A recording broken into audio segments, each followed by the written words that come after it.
श्री गणेशाय नमः। नमस्कार दोस्तों, अर्चना भक्ति में आपका स्वागत है। दोस्तों, आज हम आपके लिए कामिका एकादशी की कथा को कहेंगे। एक बार भगवान श्री कृष्ण ने कहा कि श्रेष्ठ धनुधर, मैं श्रावण माह की पवित्र एकादशी की कथा सुनाता हूँ, ध्यान पूर्वक श्रवण करो।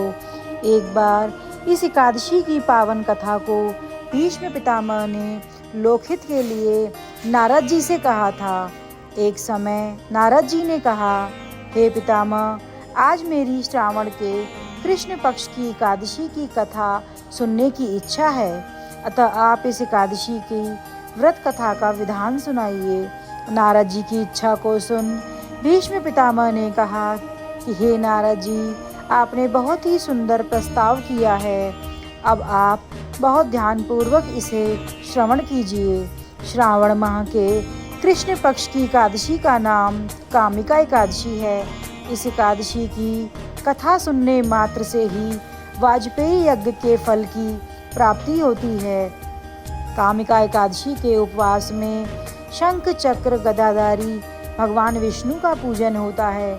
जो मनुष्य इस एकादशी को धूप दीप नैवेद्य आदि से भगवान विष्णु की पूजा करते हैं, उन्हें गंगा स्नान के फल से भी उत्तम फल की प्राप्ति होती है। सूर्य ग्रहण और चंद्र ग्रहण में केदार और कुरुक्षेत्र में स्नान करने से जिस पुण्य की प्राप्ति होती है, वह पुण्य कामिका एकादशी के दिन भगवान विष्णु की भक्ति पूर्वक पूजा करने से प्राप्त हो जाता है। भगवान विष्णु की श्रावण माह में भक्ति पूर्वक पूजा करने का फल समुद्र और वन सहित पृथ्वी दान करने से ज़्यादा फलदायी होता है। व्यातिपाद में गंडकी नदी में स्नान करने से जो फल प्राप्त होता है, वह फल भगवान की पूजा करने से मिल जाता है। संसार में भगवान की पूजा का फल सबसे ज़्यादा है, अतः भक्ति पूर्वक भगवान की पूजा न बन सके तो श्रावण माह के कृष्ण पक्ष की कामिका एकादशी का उपवास करना चाहिए। आभूषणों से युक्त बछड़ा सहित गोदान करने से जो फल प्राप्त होता है, वह फल कामिका एकादशी का उपवास करने से होता है। कामिका एकादशी के उपवास से सभी पाप नष्ट हो जाते हैं। संसार में इससे अधिक पापों को नष्ट करने वाला कोई और उपाय नहीं है। हे नारद जी, स्वयं भगवान ने अपने मुख से कहा है कि मनुष्यों को अध्यात्म विद्या से जो फल प्राप्त होता है, उससे अधिक फल कामिका एकादशी का व्रत करने से मिल जाता है। इस उपवास के करने से मनुष्य को न यमराज के दर्शन होते हैं और न ही नरक के कष्ट भोगने पड़ते हैं, वह स्वर्ग का अधिकारी बन जाता है। जो मनुष्य इस दिन तुलसी दल से भक्ति पूर्वक भगवान विष्णु का पूजन करते हैं, वे इस संसार सागर में रहते हुए भी इस प्रकार अलग रहते हैं, जिस प्रकार कमल पुष्प जल में रहता हुआ भी जल से अलग रहता है।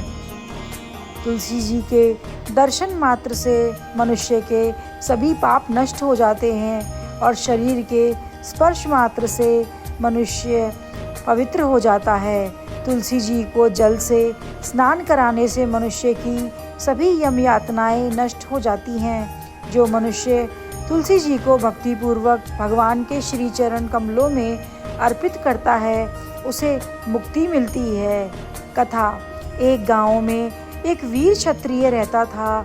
एक दिन किसी कारणवश उसकी ब्राह्मण से हाथापाई हो गई और ब्राह्मण की मृत्यु हो गई।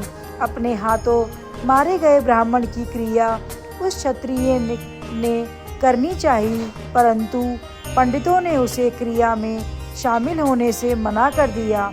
ब्राह्मणों ने बताया कि तुम पर ब्रह्म हत्या का दोष है, पहले प्रायश्चित कर इस पाप से मुक्त हो, तब हम तुम्हारे घर भोजन करेंगे। इस पर क्षत्रिय ने पूछा कि इस पाप से मुक्त होने के क्या उपाय हैं।